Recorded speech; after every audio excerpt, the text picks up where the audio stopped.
That's exactly what the Fed is going to do, unfortunately. When the Fed is surprised by the fact that we go into a severe recession and inflation actually gets worse, right, which is a situation that they think is impossible. They think, well, if we go into a deep recession, at least we won't have inflation to worry about anymore, and we can just go back to what we've been doing, which is creating inflation. But if we go into a severe recession and inflation is still high, well, they're out of tricks, right? But I think that despite that, when push comes to shove, the Fed is going to pick the poison that it thinks is the least toxic, right? And it's going to say, you know what? Inflation is bad, but a financial crisis and a depression is worse.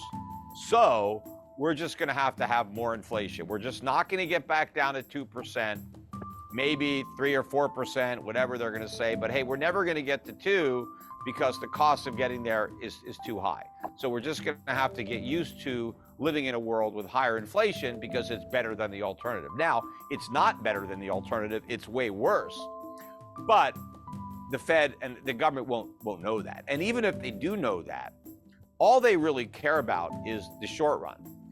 And yes, if the poison they pick is inflation and they go back to QE and they cut rates, even though inflation is still high, the short-term pain will not be as great as if they did the right thing and continued the inflation fight. In fact, turned it into a real fight with big cuts in government spending, which is, of course, you're not going to fight inflation unless you get rid of these deficits. So we need spending cuts, maybe tax increases if we can't get spending cuts. Spending cuts are my preference. Tax increases would be the next choice, and not on the rich. Unfortunately, that's not going to work. So you got to raise taxes on the middle class and the working poor. So I'd rather cut spending to do that. But the inflation tax hits the poor harder than a sales tax would. When the politicians have to decide pain now or pain later, well, that's a no-brainer for the politicians. It's pain later, because later I might not be in office anymore. In fact, if we have pain now, I won't be in office because I'm going to lose the next election. So the way to minimize my own pain as a politician is to kick the can down the road, right? So I'm going to do whatever it takes to get me reelected. So if inflation now means pain later instead of now, even if it means some pain now, but the worst pain is later on, that's what I'm doing. The politicians will always sell out the long-term interests of the country for their own political benefit. And so that's what's going to happen. And the central bankers are really no better than the politicians. I mean, they're really political animals there. And they're going to make the same choice. They're going to choose pain later because, as far as Powell is concerned, hey, I'm just going to finish out my term and it's somebody else's problem, right? Don't blame me, right? I don't want to be the one that gets blamed for all this pain. Let it happen on somebody else's watch. The only time that they will do the right thing, potentially, I mean, it's not a guarantee, but let's say we're at a real crisis, right? Where the dollar is imploding, prices are skyrocketing, right? Inflation is, we're on the verge of becoming, Argentina or Zimbabwe, where it's like, it's going to be awful with, price control, shortages, riots, looting, civil unrest. I mean, things are just, it's just like an apocalyptic environment, right? In that environment where it's like, crap, no matter what we do, we're screwed. Maybe then they'll do the right thing.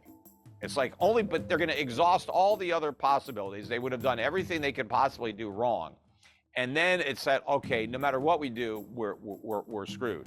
Maybe then they'll do the right thing, assuming they understand what the right thing is. I'll be there to tell them, but the question is, will they listen? It's going to lead me into the next question here is like, what is it that they are going to do for this next issue, or what is it that they are planning on doing to create like the monetary stimulus or whatever that's coming? Central bank digital currencies. What's going on here? This seems to be pushed worldwide and almost guaranteed to be coming. Yeah, but that's more an element of government control than monetary policy, although it may make it easier for governments to inflate the money supply and to try to target their so-called stimulus. Because, sometimes they get frustrated. They send people stimulus checks and they don't necessarily spend the money. Oh my God, maybe they save it. And so what they could do is say, hey, instead of stimulus checks, we're going to give you some digital money with an expiration date. So here's your, we're going to load up your wallet and you got 24 hours to spend it or you lose it, right? Everybody's like, but then they might say, okay, you can spend it, but here's the only places that it's good, right? I don't know. They might try to micromanage. Oh, you can't use your money to buy a gun. You can spend it at Walmart or whatever. I don't know. But I mean, the part that I don't like about government issued, digital currency, as long as they don't eliminate cash, right, then it's not as big a deal. But they want to eliminate cash. That's what their goal is to get rid of all the bills. So you have no alternative but that digital currency. And the reason I don't want to live in a world where you're stuck using a digital currency for every transaction you make, and there's no way to transact in private, is that the government knows every single thing you spend money on. And that can give governments a lot of information about you, even if you're not spending the money illegally. For the government to know everything that you like, every cause that you support, everything that you do, they can create a profile of you, and potentially that they could use that profile in ways that could be harmful to you. And a lot of the things that you're doing today with your money may be legal, but what if they're illegal in the future? Because people just assume that governments are benevolent and they're good, but they tend to get very corrupt and get very evil. And a lot of times the governments become the bad guys and the resistance is the good guy. And how do you overturn a corrupt government?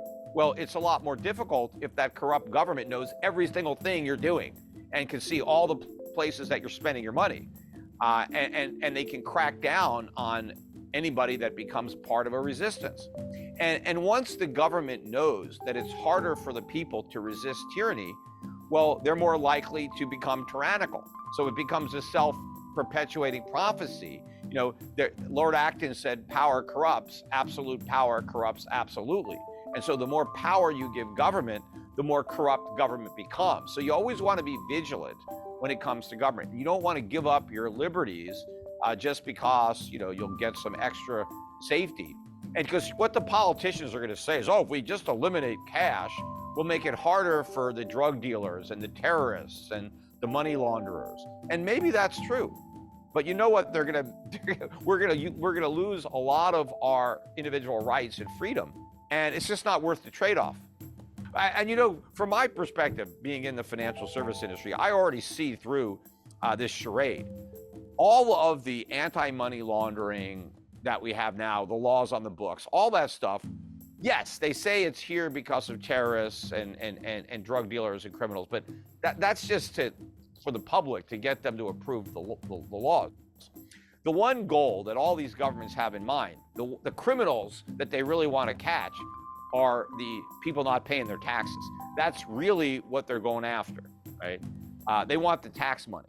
And so they think that if they eliminate the cash economy, then they're going to collect more taxes.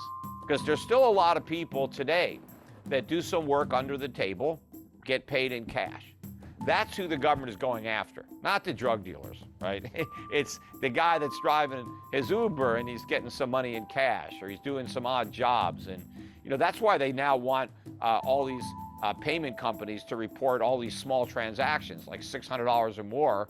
They want all these transactions reported. Why? Because people were having income and they weren't paying taxes. And yeah, I guess a lot of these people are breaking the law, but a lot of people are in a situation where if they don't break the law, they don't eat. There are some people that, hey, this is what I've got to do to make ends meet, because if I paid taxes, I couldn't earn enough money after taxes to cover my expenses. So the only way I could do it is to not pay the tax. And I'd rather have somebody working and not paying taxes than just sitting on welfare. Because that at least they're productive, at least they're providing goods and services. And when the government says we need all these IRS agents to go after the rich, that's a lie. They're not going to go after the rich. They're going to go after the middle class. They're going to go after the small business owners. Those are the ones that are cheating. The rich don't have to cheat. They have loopholes to reduce their taxes. The average guy doesn't have a loophole. So his loophole is, well, I'm going to make some money on the side and I'm not going to report it, right? Or I'm going to exaggerate some of my deductions. But you know, the minute you eliminate cash, they crack down on the underground economy.